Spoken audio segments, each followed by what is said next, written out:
Yesterday, I met with my medical beta reader, registered nurse Andrew Brannon.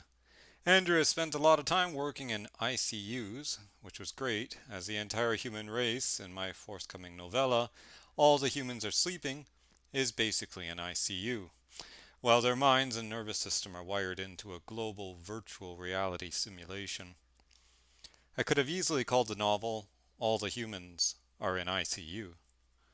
Andrew read the beta copy of All the Humans Are Sleeping and said he agreed with my editor that the story is rather psychedelic. Speculative fiction, psychedelic fiction, close enough. The novella passed for medical accuracy, though Andrew was invaluable in helping fine-tune many details. He mercilessly increased the heart rate of one character, altered the EEG patterns of another, and changed the catheter in a third. I also consulted with him about my research into defibrillation. It seems Hollywood has been fibbing about defibrillation. Just think of how many times we've seen a character in a movie or TV show who has died or whose heart has otherwise stopped. The paddles are brought out and laid out on her or his chest. Clear! And the supine patient is launched into the air. Well, Andrew confirmed that such productions could also use a medical consultant.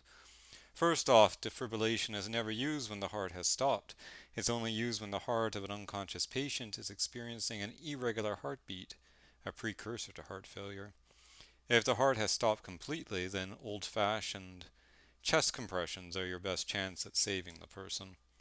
Likewise, the violent shock that sends the patient flailing upward is Hollywood fiction. While the muscles may contract, it's nothing so dramatic.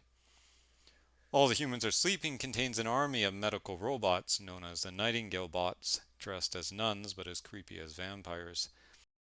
However, it's the butler-like robot, Domestico, whose purple hands double as defibrillators, which come in rather handy when he starts resuscitating humans from their long metaverse sleep. Also, did you know that using defibrillator to shock beef before you roast it dramatically improves the flavor? My source for such a dubious fact comes from the Canadian radio comedy The Vinyl Cafe. The Vinyl Cafe was written and performed by the legendary Canadian storyteller Stuart McLean. The story centered around Dave, the owner of a used record shop in Toronto, and his wife and two kids.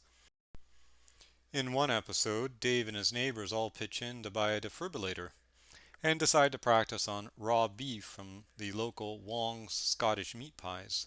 To their surprise, it makes the meat taste so good the restaurant is quickly overrun with customers from all over the city. The story culminates with Dave accidentally shocking more than just the beef. Sadly, Stuart McLean died from skin cancer treatment in 2017 after producing 22 seasons of the show. The Vinyl Cafe stories were always amusing and often hilarious with their clever plots and touching character interactions. The show certainly encouraged traditional family values and community. If you never heard the show, I recommend you give it a try, and why not start with the defibrillator episode? Link in the description below. P.S.